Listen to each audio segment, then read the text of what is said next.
ਬਾਬਾ ਬੰਦਾ ਸਿੰਘ ਬਹਾਦਰ ਉਹ ਇਨਸਾਨ ਜਿਨੇ ਗੁਰੂ ਗੋਬਿੰਦ ਸਿੰਘ ਜੀ ਦੇ 4 ਸਾਹਿਬਜ਼ਾਦਿਆਂ ਦਾ ਬਦਲਾ ਲਿਆ। ਕਿੰਦੇ ਕਿੰਦੇ ਤੋਂ ਬਦਲਾ ਲਿਆ ਤੇ ਕਿਸ ਤਰੀਕੇ ਨਾਲ ਸ਼ਹੀਦੀ ਪਾਈ ਤੇ ਕਿਹੜੀ ਕਿਹੜੀ ਕੁਰਬਾਨੀ ਖਾਲਸਾ ਪੰਥ ਨੂੰ ਦਿੱਤੀ, ਅੱਜ ਆਪਾਂ ਜਾਣਾਂਗੇ। ਵੀਡੀਓ ਸ਼ੁਰੂ ਕਰਨ ਤੋਂ ਪਹਿਲਾਂ ਸਾਰਿਆਂ ਨੂੰ ਬੇਨਤੀ ਹੈ कि मेरे चैनल को सबसक्राइब करो, बैल आइकन के बटन प्रेस करो, वीडियो चंगी लगे तो लाइक तो शेयर भी करो तो एक कमेंट लाजमी कराया करो। तो आओ वेने वीडियो। उसका नाम माधोदास था, लेकिन दशम गुरु श्री गुरु गोबिंद सिंह ने उन्हें ऐसी ताकत बख्शी थी कि उसने मुगल सल्तनत को हिलाकर रख दिया था। वो वीर योद्धा था बाबा बंदा सिंह बहादुर। बाबा बंदा सिंह बहादुर, जिनके नाम में ही बहादुर शब्द है, उन्हें सिखों के 10वें गुरु श्री गुरु गोबिंद सिंह ने मुगलों के जुल्म से लड़ने वाला एक योद्धा बनाया था।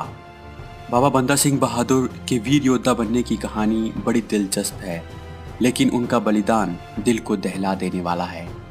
सिखों ने जुल्म के आगे घुटने नहीं टेकने की जो सोच कायम की, उस पर चलते हुए ना जाने कितने सिख वॉरियर्स ने हंसते हंसते बलिदान दे दिया। माधोदास नाम का एक वैरागी संत कैसे बन गया एक बहादुर योद्धा, जिसने 10वें गुरु श्री गुरु गोबिंद सिंह के साहिबजादों के हथियारों को सजा दी थी और उनकी शहीदी का बदला लिया था। जानेंगे सब कुछ आज के इस वीडियो में, लेकिन उससे पहले अगर आपने हमारे चैनल को सब्सक्राइब नहीं किया है तो सब्सक्राइब कर बेल आइकन को दबा दें। माधोदास का जन्म 16 अक्टूबर 1670 को जम्मू कश्मीर के पुंछ जिले के राजौरी क्षेत्र में हुआ था। उनका असली नाम लक्ष्मण देव था, जिन्होंने 15 वर्ष की आयु में ही वैराग्य धारण कर लिया था।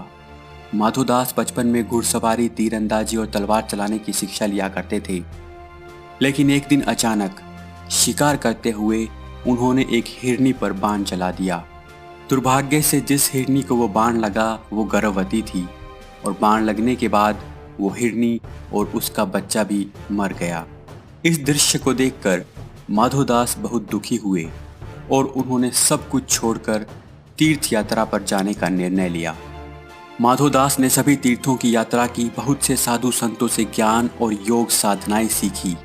इसी बीच उनकी मुलाकात जानकी दास नाम के एक बैरागी साधु से हुई और वो उनके शिष्य बन गए। इसके बाद भी वो तीर्थ स्थलों का भ्रमण करते रहे। उत्तर भारत में अनेक स्थलों की यात्रा करने के बाद वो महाराष्ट्र के नांदेड़ पहुँचे, जहाँ वो एक कुटिया बनाकर रहने लगे और ईश्वर की प्राप्ति के लिए ध्यान करने लगे। गुरु गोविंद सिंह जी से मुलाकात 1708 में गुरुजी मुगल बादशाह बहादुर शाह के साथ दक्कन आए थे। गुरुजी को पता चला कि माधोदास नांदेड़ में है। इसके बाद वो माधोदास की कुटिया पहुंचे। वहां गुरुजी ने सिखों को लंगर बनाने का आदेश दिया। ये खबर सुनकर माधोदास, जो उस कुटिया से कुछ दूरी पर था, बहुत क्रोधित हो गया। माधोदास बहुत से तंत्र मंत्र और विद्याएं जानता था। उसने क्रोध में गुरुजी पर उन विद्याओं का प्रयोग किया, लेकिन जब उसने देखा कि उसके तंत्रों मंत्रों का कोई असर नहीं हो रहा, तब वो गुरुजी के चरणों में गिर पड़ा। गुरुजी ने उससे पूछा कि बताओ माधोदास, तुम कौन हो? तब माधोदास ने कहा कि मैं आपका बंदा। गुरुजी जानते थे कि वो एक योद्धा है, जिसका जन्म पूजा पाठ और उस तरह के धार्मिक कर्म कांड के लिए नहीं हुआ जो वो कर रहा था, बल्कि उसका जन्म हुआ था जुल्म के खात्मे के लिए। गुरुजी ने माधोदास को सितंबर 1708 को अमृत पान करवाया और उसे नया नाम दिया, बंदा सिंह बहादुर। बंदा सिंह बहादुर का पंजाब अभियान। गुरुजी मुगल बादशाह बहादुर शाह के साथ दक्कन आए थे। वो चाहते थे कि मुगल बादशाह पंजाब में सरहंद के नवाब वजीर खान और उसके दूसरे साथियों को सजा दे, जिसने गुरुजी के दोनों छोटे साहिबजादों को दीवारों में चिनवाकर कत्ल करवा दिया था और उनकी माता गुजरी को भी मार डाला था। लेकिन जब उन्होंने देखा कि मुगल बादशाह बहादुर शाह की ऐसा करने की कोई इच्छा नहीं है, तब उन्होंने बंदा सिंह बहादुर को पंजाब के अभियान की जिम्मेवारी दी।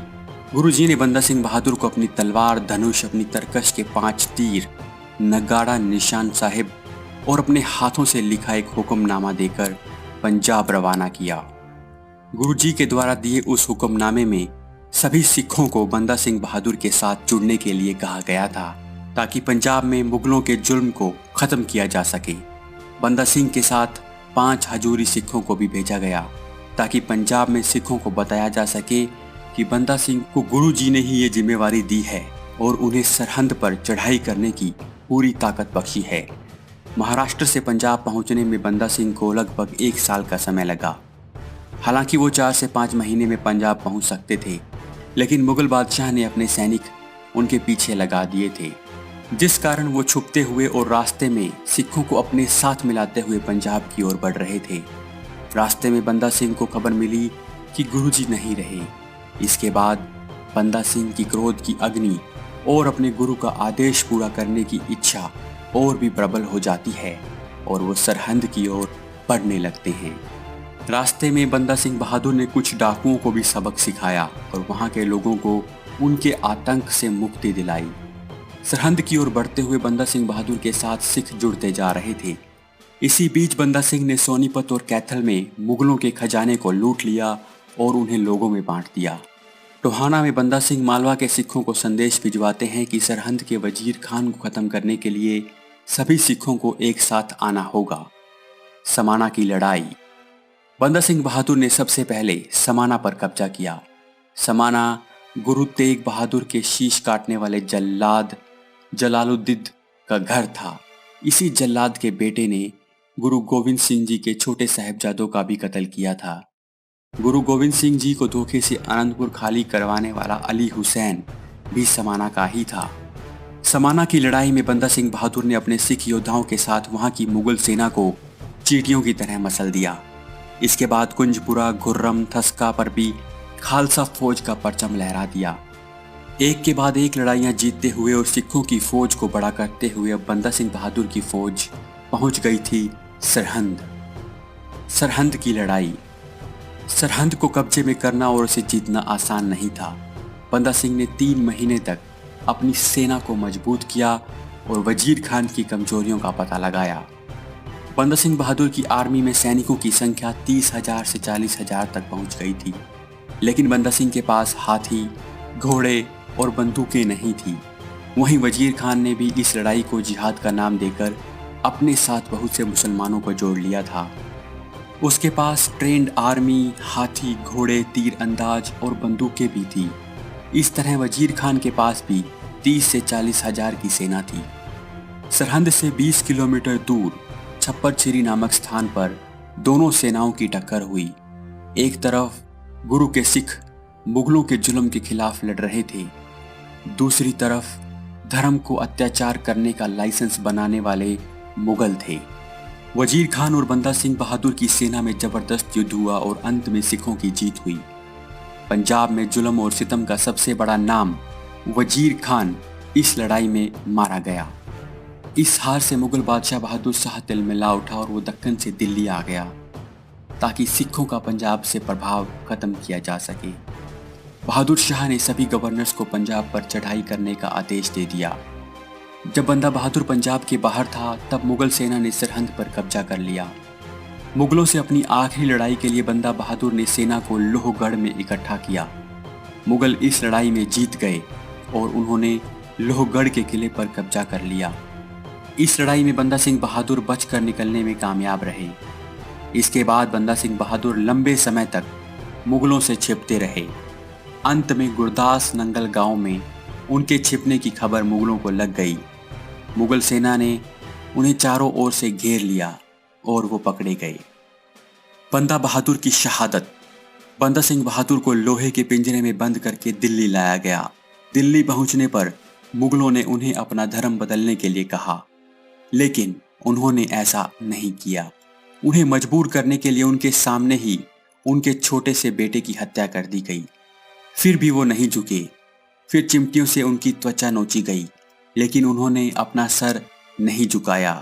गरम सलाखों से उनकी आंखें निकाल दी गई। उन्हें बहुत सी यातनाएं दी गई ताकि वो अपना धर्म छोड़कर मुस्लिम धर्म कबूल कर लें, लेकिन एक सच्चे गुरु सिख ने उन यातनाओं की बिल्कुल परवाह नहीं की। अंत में उन्हें कत्ल कर दिया गया। बंदा सिंह बहादुर ने अपने गुरु के वचनों का मान रखते हुए छोटे साहिबजादों की हत्या का बदला लिया।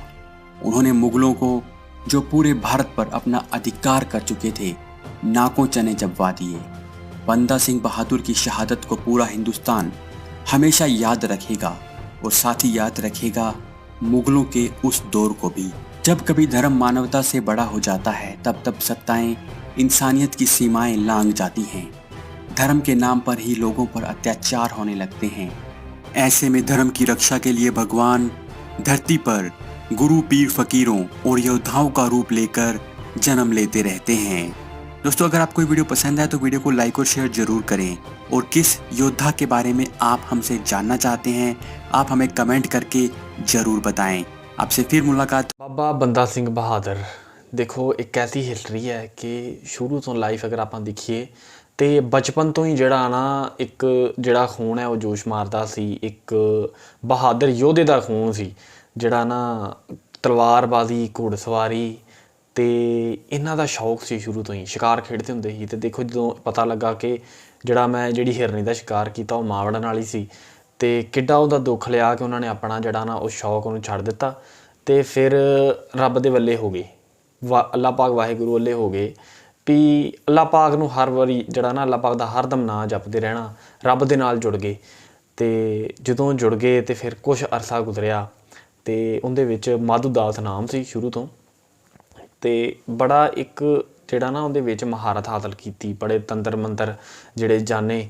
ਤੇ ਜਦੋਂ ਗੁਰੂ ਗੋਬਿੰਦ ਸਿੰਘ ਜੀ ਦੀ ਉਹਨਾਂ ਦੇ ਘਰ 'ਚ ਆਏ ਨੇ ਤੇ ਉੱਥੇ ਆਣ ਕੇ ਆਪਣੇ ਸਿੰਘਾਂ ਨੂੰ ਕਿਹਾ ਜੀ ਇੱਥੇ ਲੰਗਰ ਬਣਾਓ। ਤੇ ਮਾਧੂ ਦਾਸ ਨੂੰ ਜਦੋਂ ਪਤਾ ਲੱਗਾ ਵੀ ਭਾਈ ਇੱਕ ਸਿੱਖ ਮੇਰੇ ਘਰ ਆ ਗਿਆ ਤੇ ਗੁੱਸਾ ਚੜ੍ਹ ਗਿਆ। ਤਾਂ ਉੱਥੇ ਹੀ ਬੈਠਿਆਂ ਤੰਤਰ ਮੰਤਰ ਚਲਾਏ, ਬੜੇ ਪਿੱਛੇ ਲਾਏ ਤੇ ਲੇਕਿਨ ਜਦੋਂ ਕੁਛ ਵੀ ਨਾ ਹੋਇਆ ਫਿਰ ਆਪ ਉੱਠ ਕੇ ਆ ਗਏ ਤੇ ਫਿਰ ਹੱਥ ਬੰਨ੍ਹ ਲਏ। ਉਹਨਾਂ ਆਖਿਆ ਜੀ ਮੇਰੇ ਤੋਂ ਗਲਤੀ ਹੋ ਗਈ ਹੈ, ਮੈਨੂੰ ਨਹੀਂ ਸੀ ਪਤਾ ਕਿ ਜਿਹੜਾ ਤੁਸੀਂ ਏਡੇ ਹੀ ਲਮਾਲੇ ਹੋ ਜਾਂ ਏਡਾ ਤੁਹਾਡਾ ਜਿਹੜਾ ਨਾ ਰੱਬ ਦੀ ਏਡੀ ਮਿਹਰ ਹੈ।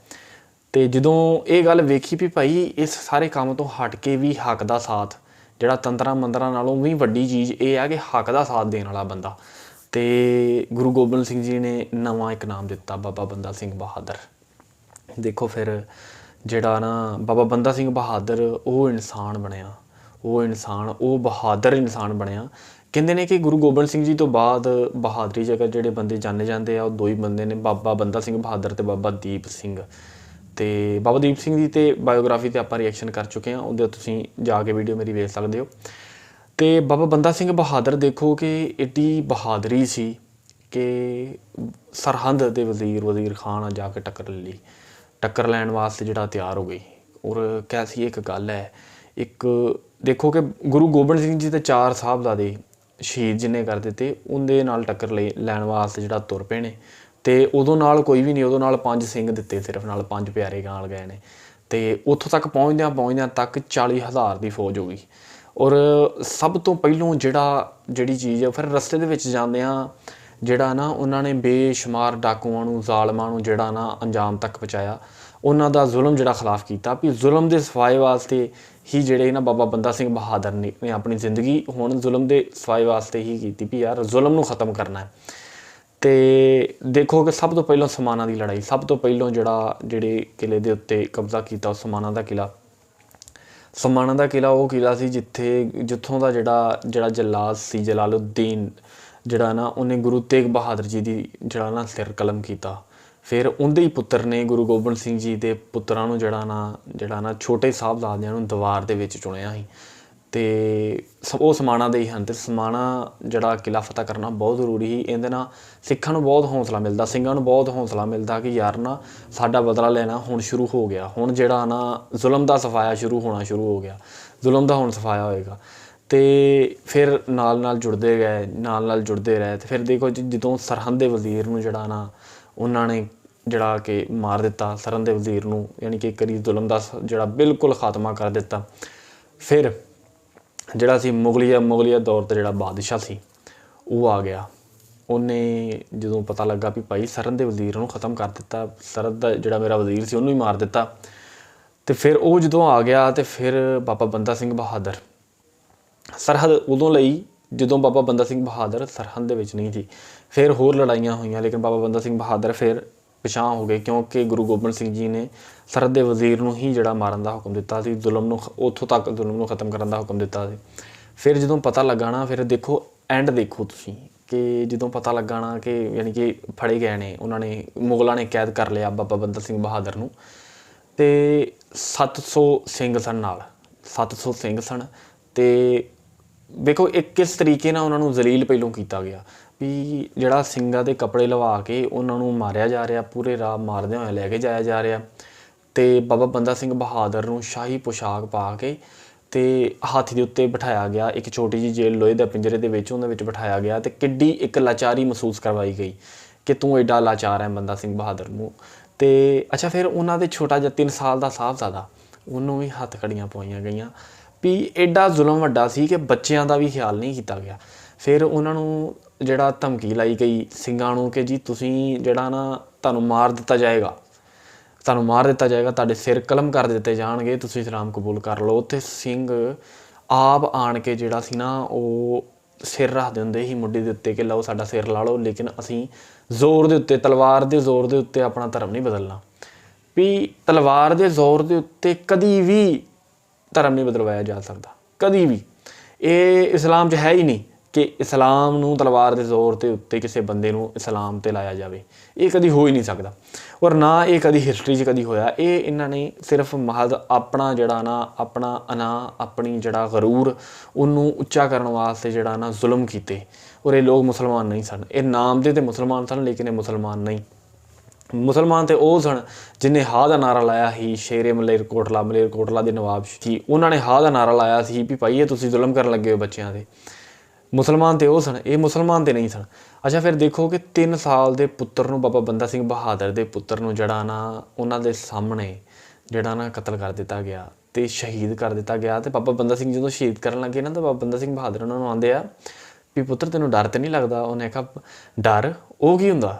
ਯਾਨੀ ਕਿ ਇੱਕ 3 ਸਾਲ ਦਾ ਬੱਚਾ, ਦੇਖੋ ਕਿ ਉਹਦੇ ਅੰਦਰ ਕਿੱਡਾ ਵੱਡਾ ਜਿਗਰਾ ਹੈ ਕਿ ਜ਼ੁਲਮ ਦੇ ਖਿਲਾਫ ਲੜਨ ਦਾ, ਵੀ ਉਹਨੇ ਵੀ ਸ਼ਹਾਦਤ ਪਾ ਲਈ। ਫਿਰ ਬਾਬਾ ਬੰਦਾ ਸਿੰਘ ਬਹਾਦਰ ਦੀ ਜਦੋਂ ਆਪਾਂ ਵੇਖੀਏ ਨਾ ਸ਼ਹਾਦਤ, ਓਏ ਹੋਏ ਯਾਰ, ਜਿਹੜਾ ਨਾ ਚਿਮਟਿਆਂ ਨਾਲ ਉਹਨਾਂ ਦਾ ਮਾਸ ਨੋਚਿਆ ਗਿਆ।